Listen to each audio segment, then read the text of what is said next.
Doctor Ambedkar आ जाए आपके सामने, सो व्हाट वुड यू से टू हिम? कुछ बोलना ही नहीं है। आई जस्ट बोलना नहीं चाहिए but I hate, I can't. Gandhi ji कहते थे ना कि अगर कोई अगर एक गाल पे मारे दूसरा गाल आगे कर दो। आप कैसे देखते हैं इस चीज़ को?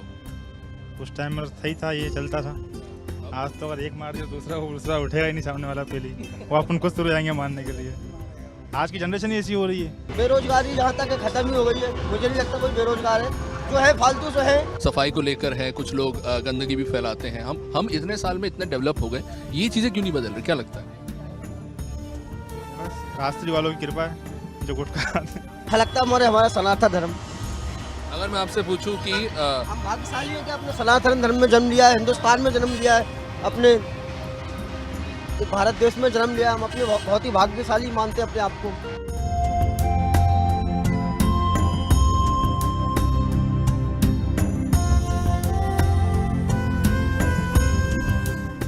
नमस्कार, मैं हूं आपके साथ अभिषेक भट्टाचार्य।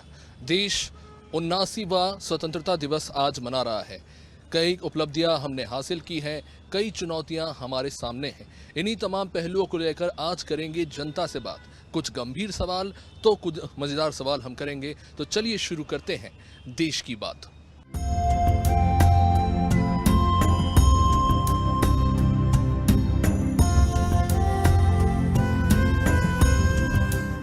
तो आज देश जो है आज़ादी का जश्न मना रहा है। स्वतंत्रता दिवस 79वां, एक लंबा रास्ता, एक लंबी यात्रा हमारे देश ने तय की है। और इसलिए हम चर्चा करें हमारे देश के नौजवानों से और जानने की कोशिश करें कि वो क्या सोचते हैं, वो कितने अवेयर हैं।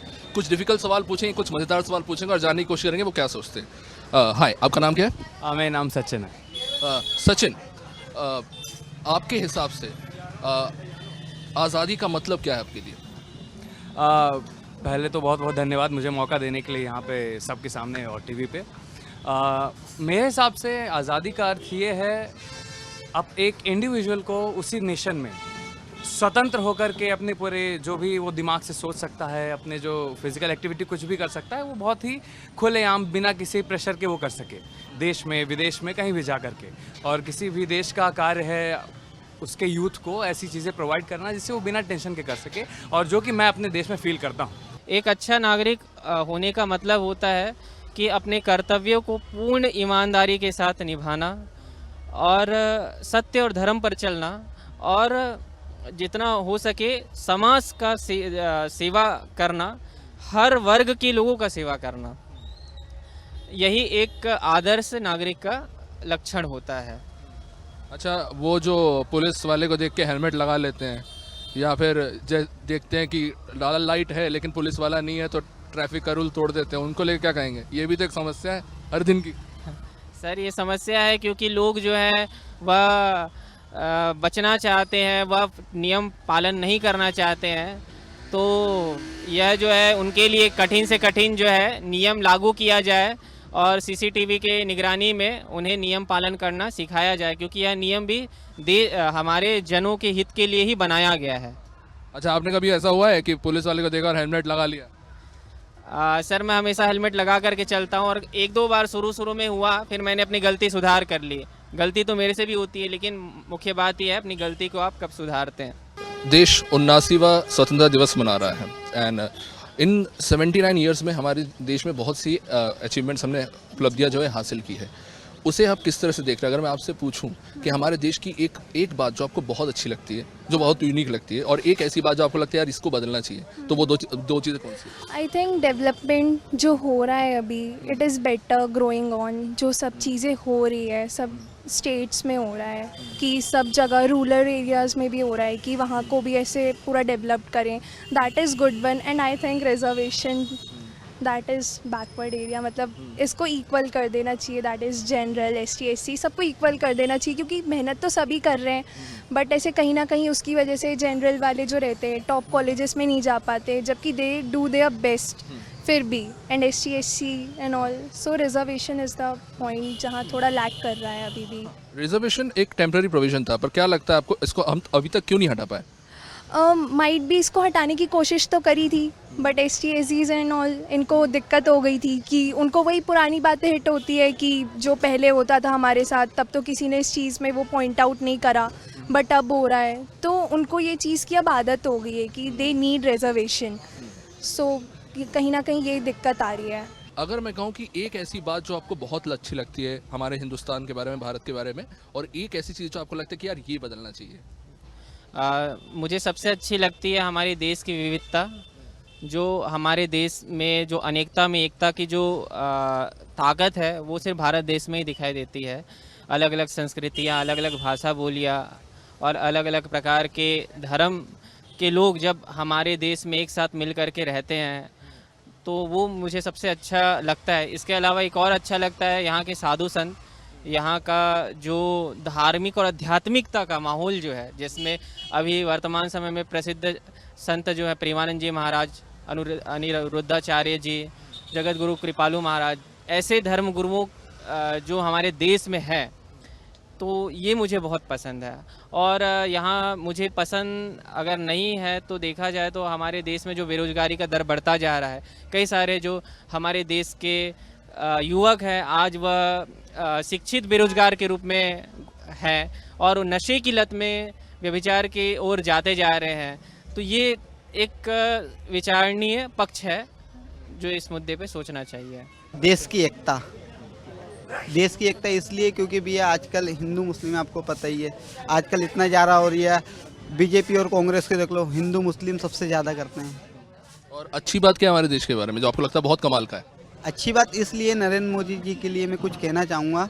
नरेंद्र मोदी जी बहुत अच्छे, मतलब बहुत चीज़ है, मतलब देश को मतलब बढ़ावा दे रहे हैं। देश में बहुत सारी चीज़ें डेवलप हो रही हैं, तो मेट्रो चीज़ और भी मतलब बहुत सारी चीज़ें से बोल सकते हैं। जैसे अभी अपना रानी कमलावती स्टेशन बनना बहुत ही मतलब बहुत सुविधा है मतलब अपने देश में भी इस समय पे। तो हमारे साथ कृष्णा जी हैं और यहाँ पे जूस सेंटर चलाते हैं। हर दिन सैकड़ों लोगों से मिलते हैं, जानते हैं, समझते हैं उन्हें। कृष्णा जी, सबसे पहला वही सवाल पूछूंगा आपसे मैं कि हमारे देश की एक अगर बात आपको लगती है जो बड़ी कमाल की, तो वो कौन सी बात है? और एक वो चीज़ जो आपको लगता है कि बदलना चाहिए वो क्या है? ये हमारे देश की सबसे बड़ी अच्छी लगती है अपनी देश के रीति रिवाज, जो अपने त्यौहार, हर चीज़, जो रहन सहन अपने भारत देश का, वो सबसे अच्छा है अपने इधर, जो कहीं भी नहीं है। कहीं पर भी चले जाएं किसी भी कंट्री में जो नहीं है। और अपने इधर की जो मातृभाषा हिंदी, और अपने इधर का जो त्यौहार दिवाली, होली, ये जो बड़ी खुशहाली रहती है, जो सब अपने एक साथ मिलके मनाते हैं, हिंदू मुस्लिम सब ईसाई सब एक रहते हैं, तो वो चीज़ हमें बहुत अच्छी लगती है, जो है एकता। और एक जो आपको लगता है समस्या यार या इसको थोड़ा बदला जाए, क्या है वो चीज़? बदला जाए जो फिर बदलने को तो बहुत बदल गया, बदलने को तो बहुत ही बदल गया कि देखो बेरोजगारी जहाँ तक है ख़त्म ही हो गई है। मुझे नहीं लगता कोई बेरोजगार है, जो है फालतू से है। और बदलने को ये है कि नशा तो बहुत ही दिन से चले ही आ रहे हैं, वो तो नशा बदलना चाहिए, लेकिन वो और जो है कि बाकी सब ठीक है अपने देश में, और क्या दिक्कत है? बाकी कुछ जो बदलना था अपने नरेंद्र मोदी जी ने सब बदल ही दिया है। जो गलत था है सबको, उन्होंने भी सबको, हिंदू मुस्लिम सब ईसाई जो भी उन्होंने मतलब फैसिलिटी जो निकाली वो सभी के लिए निकाली, ना कि किसी को भेदभाव करके कि ये हिंदू के लिए, ये मुस्लिम, सबको एक ही नज़र से उन्होंने सबको देखा है, सबके साथ उन्होंने अच्छा ही किया है। पंकज जी, आपके हिसाब से एक अच्छा नागरिक होने का मतलब क्या होता है? टाइम से टैक्स वगैरह भरें। दूसरा जो गैर कानूनी है जो आजकल होता है, नौजवान जैसे एक दोस्त है वो गलत काम कर रहा है तो वही बोल रहा था चलो यार अपन भी कर लेते हैं, तो नहीं करना चाहिए सर। अच्छा, वो जो पुलिस वाले को देख के हेलमेट लगा लेते हैं और फिर उतार लेते हैं, वही सही बोल रहे हैं। हाँ वैसे क्या ये जो चीज़ें हैं वो सुधर क्यों नहीं रही? ट्रैफिक एक बड़ी प्रॉब्लम है, इतने सारे एक्सीडेंट्स होते हैं, हम देखते हैं, बहुत से चैलेंजेस तो है ही। इसके अलावा भी है सफाई को लेकर है, कुछ लोग गंदगी भी फैलाते हैं। हम इतने साल में इतने डेवलप हो गए, ये चीज़ें क्यों नहीं बदल रही, क्या लगता है? बस राष्ट्रीय वालों की कृपा है जो गुटखा खाते हैं। ये भैया इसलिए नहीं बदल रही है क्योंकि जो अपने मतलब जो एरिया के जो होते हैं, मतलब जैसे कि विधायक बोल सकते हैं अपन, पार्षद, सबसे बड़ी यार पार्षद है। पार्षद इसलिए क्योंकि अपने जो रोड बोर्ड है, गलियाँ हैं, वो कभी कुछ काम नहीं करवाते हैं। ये चीज़ मैं बोलना चाहता हूँ कि पार्षदों के लिए, खासकर पार्षदों के लिए इसलिए बोलना चाहता हूँ क्योंकि आप 12 नंबर की मल्टियों में जाके देख लो, इतनी ज़्यादा गंदगी आप कह नहीं सकते। आप गली गोचों में घुसोगे, हर जगह कचरा है, नालियाँ इतनी भरी हुई हैं। अच्छा नागरिक होना तो यही होता है कि गवर्नमेंट की हेल्प करो, सब चीज़ मतलब सबकी हेल्प करो, अच्छे से रहो, जितना वो गवर्नमेंट रूल्स देती है उसको फॉलो करो and everything. Like those people, ऐसा भी होता है ना कि जब आप ड्राइव कर रहे हो तो पुलिस वाले को देख के हेलमेट आपने पहन लिया, आपने किया कभी ये? हाँ ये सब तो रहता है, बट ये चीज़ नहीं करना चाहिए कि जो रूल है वो सेफ्टी के लिए है तो वी शुड फॉलो। अब जैसे हम देखते हैं कि people are careless about hygiene, like कहीं भी कचरा फेंक देते हैं एंड दे स्पिट जहाँ पे मना करो और गंदगी होती है। तो क्या लगता है हम एक ऐसी सिविल सोसाइटी में रहते हैं जहाँ पे इतने एजुकेटेड लोग हैं, इतने वेल कल्चर्ड है, बट ये प्रॉब्लम ऐसी है जो हम हर गली कूचे में देखते हैं, यहाँ आसपास भी हम देख रहे हैं, क्यों नहीं सुधार कर पा रहे हम? ये कहीं ना कहीं लोगों में ही है कि वो ये चीज़ समझ नहीं पा रहे हैं। अगर लोग इस चीज़ को समझ जाएं तो इंडिया बहुत अच्छी कंट्री बन जाएगी। हाँ, जो देश की मतलब जो आज जैसा कि आपने बोला कि कहीं गलत होता देखते उसकी आवाज़ उठाना चाहिए, क्योंकि जुर्म सहना भी एक जुर्म है, उसकी आवाज़ भी उठाना चाहिए और अपना देश के लिए कुछ करना भी चाहिए। और क्या, एग्ज़ाम की तैयारी करते हैं और वो बहुत अच्छे हैं, बहुत ब्रिलियंट है, पर कुछ चीज़ों के कारण वहाँ पे करप्शन या मैं कहूँ कि थोड़ा कैटेगरी में भी ऊपर नीचे हो जाती है कहीं पे, तो वहाँ पे सुधार करने की बहुत ज़्यादा आवश्यकता है। आपका नाम? अंशदीप यादव। अंश, ये हमारे देश के बारे में एक अच्छी चीज़ और एक चीज़ जो आप बदलना चाहते हैं? हमारे देश के बारे में सबसे अच्छी चीज़ है कि यहाँ पे सब लोग मिल बांट के रहते हैं, मिल बांट के अच्छे से सब लोग साथ देते हैं एक दूसरे का। हमारा कल्चर बहुत ही डाइवर्स है। इस कल्चर के लिए मतलब अपने पूर्वजों ने जिसने प्राण न्यौछावर करे, अपने फ्रीडम फाइटर्स हो गए, अपने जितने भी, जैसे ये देश जिसमें जहाँ रानी लक्ष्मीबाई का जन्म हुआ, रानी दुर्गावती ने जहाँ प्राण दिए, ये अपना वैसा देश है। और इस देश में मतलब अपना जो कल्चर है वो बहुत ही ज़्यादा मतलब आज के डेट में हमारे प्रधानमंत्री जी हो गए, हमारे चीफ मिनिस्टर हो गए मध्य प्रदेश के डॉक्टर मोहन यादव जी, उनने जो जिस चीज़ पे अपने मध्य प्रदेश को आज ला के खड़ा कर दिया है, जितने सारे इन्वेस्टर सबमिट कराए, इतने सारे रीजनल इंडस्ट्री कॉन्क्लेव कराए, तो उससे आज अपना देश इतना सक्षम है कि मतलब अपना एमपी हो गया, ओवरऑल इंडिया हो गया प्रधानमंत्री जी के नेतृत्व में, कि मतलब हर चीज़ में ग्रो कर रहा है इंडिया। और सबसे हटाने वाली चीज़ ये है कि जो बेसिकली मतलब जो स्टूडेंट्स होते हैं, स्टूडेंट्स की लाइफ में आज इतनी प्रॉब्लम फेस हो रहा है कि मतलब जैसे एसएससी का भी एक टॉपिक चल रहा है कि एसएससी का काफ़ी मतलब प्रॉब्लम आ रहा है, इशू है। इंडिया के बारे में आपको क्या चीज़ ऐसी यूनिक लगती है जो आपको लगता है कि दुनिया के शायद किसी और देश में वो चीज़ नहीं मिल पाएगी? Culture, obviously culture. Food culture? No, मतलब everything, you can include food, their dressing sense and everything जो बोल सकते हैं, फेस्टिवल्स, वेदर, सब कुछ यूनिक है इंडिया में। रिलीजन को लेके अलग अलग लोगों के अलग अलग नज़रिए हैं। एक टाइम ऐसा भी था देश में बहुत ज़्यादा सेकुलरिज्म था, आज कहीं ना कहीं पे बोला जाता है कि हाइपर नेशनलिज्म भी और हाइपर रिलीजियसनेस भी है। आप इसे किस तरह से देखते हैं? क्या ये ठीक है और there should be a balance? There should be a balance, just like अभी चल रहा है, जैसे महाराष्ट्र में होता है कि you should know Marathi if you are living in Maharashtra and all. ऐसा नहीं होना चाहिए। We are from same country, so सबको एक इक्वल वो मिलना चाहिए, अपॉर्चुनिटी मिलना चाहिए, सबको एक इक्वल बिहेवियर मिलना चाहिए। ऐसा सवाल किसी आ जाता है ना इंटरव्यू में, तो मैं ये जानना चाहता हूँ कि where do see our country in next 50 years? जी, इन नेक्स्ट 50 ईयर्स सर, अपना देश आगे तो बहुत बढ़ रहा है और भी 50 ईयर्स में मोर देन बहुत ज़्यादा अच्छे से बढ़ेगा सर, ये मैं कहना चाहता हूँ। दो ऐसे प्रधानमंत्री चुनो जो आपको बहुत पसंद है हमारे देश के, जिनके कामों से आप बड़ा प्रभावित हो, तो दो प्रधानमंत्री कौन से होंगे? एक तो अपने योगी जी और एक नहीं, वो तो मुख्यमंत्री जी है। अगर प्रधानमंत्री की बात कर रहा हूँ, जैसे नरेंद्र मोदी जी प्रधानमंत्री हैं, ऐसे आपके दो फेवरेट प्रधानमंत्री कौन से हैं? दो प्रधानमंत्री, एक नरेंद्र मोदी जी हो गए और नरेंद्र मोदी जी, और अब एक और हो गए, क्या नाम है उनका नाम? एक तो हमारे प्रधानमंत्री नरेंद्र मोदी जी हैं, उनके अलावा मतलब दूसरों का मुझे इतना नहीं पता, लेकिन जो पेरेंट्स हैं ना हमारे, वो बताते हैं कि इंदिरा गांधी, जो एज्ड हैं, वो बताते हैं कि इंदिरा गांधी आयरन लेडी, हाँ, कि उनके बारे में बताते हैं कि उनने अच्छे काम करे हैं। अपने प्रधानमंत्री और मुख्यमंत्री का जिक्र किया, तो आपके दो ऐसे प्रधानमंत्री बताइए जिनका काम आपको बहुत प्रभावित करता है हमारे देश के। माननीय हमारे प्रधानमंत्री नरेंद्र मोदी जी और फिर दूसरे अटल बिहारी वाजपेयी जी। एक प्रधानमंत्री मुझे जो बहुत अच्छे लगते हैं वह थे Pandit Jawaharlal Nehru.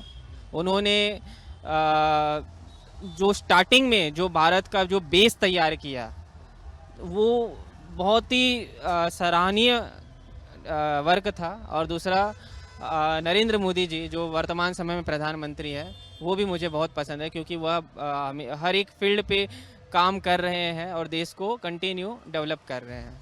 And I think for me it's Narendra Modi only. He is doing very great job. And उनको लोग criticize भी करते हैं, but I think he is doing very much. So we अगर मैं पूछूं आपसे कि उनके कौन से, अगर पिन पॉइंटिफायर्स की, कौन से काम है जो आपको लगता है बहुत सही किया उन्होंने देश के लिए? जैसे जस्ट लाइक वो हेल्प कर रहे हैं कि जो पुअर पीपल्स हैं, जो BPL लाइन में हैं, उनको वो उठाने की कोशिश कर रहे हैं, उनके लिए स्कीम्स निकाल रहे हैं। That is good one. So लोगों को लगता है कि वो फालतू खर्चा कर रहे हैं, ये वो कहीं डेवलपमेंट में यूज़ कर सकते हैं, बट अगर ये लोग डेवलप होंगे तो कंट्री भी अपने आप डेवलप हो जाएगी। प्रधानमंत्री अपने एक तो अटल बिहारी जी और अपने नरेंद्र मोदी जी। नरेंद्र मोदी जी का कौन सा वो काम है जो आपको लगता है कि उन्होंने बहुत ही कमाल किया? कौन सा काम नहीं है जो उनका अच्छा ना हो? बहुत आपको लगता है कि यार ये सिर्फ सारे काम प्रधानमंत्री हमें अच्छे लगे, उनके सारे काम अच्छे लगे। गांधी जी प्रकट हो जाए, महात्मा गांधी जी आपके सामने, तो उनसे क्या कहोगे या फिर क्या पूछोगे टॉप ऑफ द हेड? ऐसा कुछ तो है नहीं दिमाग में कि क्या पूछना है, क्योंकि उन्होंने भी हमारे देश के लिए अच्छे काम करे और हमें आज़ादी दिलाने के लिए उनका मतलब बहुत बड़ा योगदान है गांधी जी का। अच्छा, आपको महात्मा गांधी जी आज मिल गए, तो उनसे क्या कहोगे या कुछ पूछोगे? बापू आपका देश बदल चुका है, आप जैसा चाह रहे थे वैसे उस दिशा में आगे बढ़ रहा है। हाँ, तो अगर मान लो आपके सामने अम्बेडकर जी आ गए या भगत सिंह जी आ जाए, तो क्या पूछोगे या क्या कहोगे आप? अम्बेडकर, बाबा साहब अम्बेडकर जी तो एक अच्छे मतलब जिनने वो लिखी है, क्या बोलते हैं, हाँ संविधान लिखा अपना, तो वो तो एक बहुत अच्छे नागरिक थे। तो उनकी मतलब जो संविधान जिनने लिखा है, आज भी हम उसी राह पर चल रहे हैं, तो बहुत अच्छी बात है अपने देश के लिए। और जी, और अगर नेहरू जी आ जाए तो, क्योंकि बहुत से नेता आरोप लगाते हैं कि उन्होंने ये गलत किया, उन्होंने वो गलत किया, अगर नेहरू जी सामने आ गए उनसे क्या पूछोगे? नेहरू जी ने ऐसा तो कुछ गलत नहीं किया, मैंने भी थोड़ा बहुत उनके बारे में पढ़ा है। बाकी तो ऐसा लोगों की सोच है, लोगों की सोच से अपन कुछ नहीं कर सकते। लोगों की सोच है, लोग बाग ये मतलब किसी व्यक्ति ने अगर उनके बारे में कुछ गलत बोला, उसने सुना, उसने गलत बोला, इसने, तो देखो लोगों की सोच है, लोगों की सोच से अपन कभी कुछ नहीं कर सकते हैं। कि आज भगत सिंह तुम्हारे सामने आ जाए, है ना, आपके सामने आ जाए, तो क्या पूछोगे उनसे? क्या कोई सवाल करोगे, क्या बोलोगे? मैं उनसे यही पूछूंगा कि आपने देश के प्रति जो प्रेम अपने अंदर जागृत किया था, वही प्रेम हम कैसे जागृत करें? आपके अंदर जो डेडिकेशन था कि आपको अंग्रेजों से लड़ना था और एक स्वतंत्र भारत का जो आपने सपना देखा था, तो वही सपना आज हम कैसे देखें? मैं ये उनसे ज़रूर पूछना चाहूँगा। को भगत सिंह जी या फिर डॉक्टर अम्बेडकर जी मिल गए, तो क्या पूछोगे उनसे या क्या कहोगे उनसे? भगत सिंह जी ने जो किया युवाओं मतलब मैं बोलना चाहूँगा कि उन्होंने युवाओं को बहुत अच्छी सीख दी है, तो उस हिसाब से उनसे मैं ये पूछना चाहूँगा कि इस तरह का आपने जो संघर्ष किया है उसके बारे में पूछना चाहूँगा सर। और उसके अलावा सेकंड क्वेश्चन आपने जो अम्बेडकर जी का किया है, तो जो उन्होंने लोकतंत्र बनाया, जो हमारे देश का एक गर्व है, जिसके हिसाब से हमारा देश चल रहा है लोकतंत्र के हिसाब से, उस पर हम जो वो उनकी चीज़ बहुत अच्छी लगती है कि उनने जो जिस चीज़ को उनने लिखा है, रिटर्न किया, वो बहुत शानदार है सर। गांधी जी आ गए तो उनसे यही बोलूँगा मैं कि आपके बचे हुए जो काम थे वो हमारे श्री नरेंद्र मोदी जी आगे बढ़ा रहे हैं। बहुत बहुत शुक्रिया। पसंदीदा स्वतंत्रता सेनानी कौन है जिनको आप मानते हो कि वो उन्होंने बहुत देश में के लिए जो किया है वो बेहद कमाल का है, बहुत बड़ा सेक्रीफाइस है? कौन ऐसे लगता है आप? कोई एक नहीं, मतलब हमारे देश को आज़ादी किसी एक ने नहीं दिलाई है, सब लोगों ने मिल के करा है। तो ऐसा कोई स्पेसिफिक नाम नहीं है जिसको मैं कह सकूं, क्योंकि सबका ही योगदान है जिससे हमारा देश आज़ाद हुआ है। वो कौन से स्वतंत्रता सेनानी है जिनसे आप बहुत ज़्यादा प्रभावित हो, तो वो कौन है?